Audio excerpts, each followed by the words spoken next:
Israel का Yemen पर भीषण अटैक। राजधानी सना पर बरसाई मिसाइलें। यमन के हूती विद्रोहियों का काल नाच रहा है। इजराइल ने यमन की राजधानी सना पर मिसाइलों से भीषण हमला किया है। इजराइल के इस एयर स्ट्राइक से सना में हड़कंप सा मच गया। इन हमलों की पुष्टि हूतियों के अल मसीरा चैनल ने की है।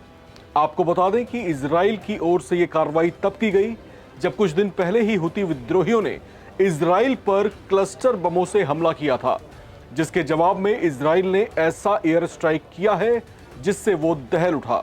इजरायली फाइटर जेट्स ने यमन की राजधानी सना पर भीषण बमबारी की। इस हमले में कई लोगों के मारे जाने जबकि 35 से ज्यादा के घायल होने की खबर है। इजरायली फोर्सेस ने यमन की राजधानी सना में उन इलाकों में भी हमले किए हैं जो राष्ट्रपति भवन के नजदीक मौजूद हैं। इसके साथ साथ सना के पावर प्लांट और फ्यूल स्टोरेज फैसिलिटी को भी निशाना बनाया गया है। हूती विद्रोहियों ने कुछ दिन पहले ही इजराइल के तेल अवीव शहर को निशाना बनाकर हमले किए थे, जिससे इजराइल गुस्से से तिलमिला उठा था।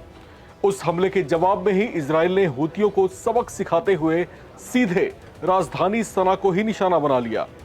यमन के हूती ईरान और फिलिस्तीन समर्थित विद्रोही हैं।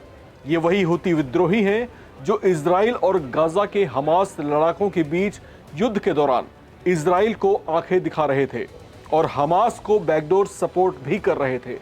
उनका ऐसा हमास प्रेम अब उन्हें महंगा पड़ रहा है। यमन के अल हूती चरमपंथी नेता अब्दुल मलिक ने इजराइल के ऐसे हमलों पर उसे सबक सिखाने की चेतावनी दी है।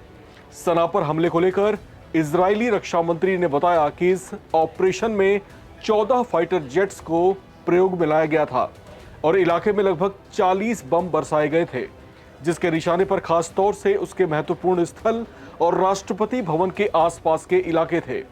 हूतियों के बढ़ते हौसलों को तोड़ने के मकसद से इजराइल के इस बड़े ऑपरेशन को देखा जा रहा है, लेकिन अब साथ ही ये चर्चाएं भी गर्मा गई हैं कि इस बड़े हमले के बाद हूती शांत नहीं बैठेंगे और इजराइल से बदला जरूर लेंगे।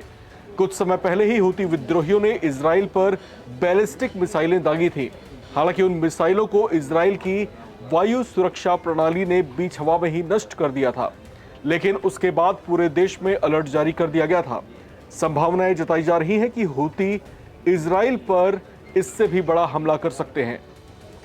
कहा यह भी जा रहा है कि इससे पहले भी इजराइल को निशाना वो बना चुके हैं, लेकिन तब वो हमास के पीछे खड़े होकर वार किया करते थे। लेकिन यमन पर इजराइल के इस एयर स्ट्राइक के बाद बदले की कार्रवाई तेज हो सकती है।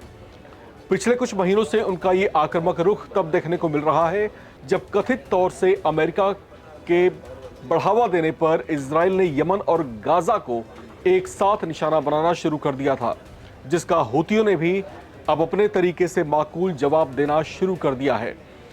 इजराइल पहले ही हमास के साथ युद्ध में उलझा हुआ है।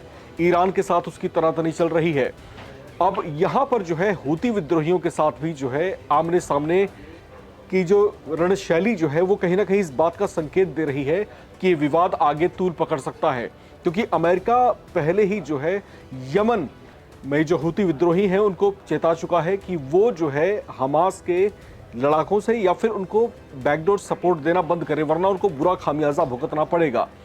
और फिर जिस तरीके से अब इजराइल ने रिटेलिएट किया है और जिस तरीके से उसके क्लस्टर बमों के हमले का जवाब दिया है, इससे कहीं ना कहीं इस पूरे विवाद के और ज़्यादा बढ़ने की उम्मीदें बढ़ गई हैं। इस रिपोर्ट में फिलहाल इतना ही। बाकी अपडेट्स के लिए आप बने रहें और देखते रहें नवभारत टाइम्स।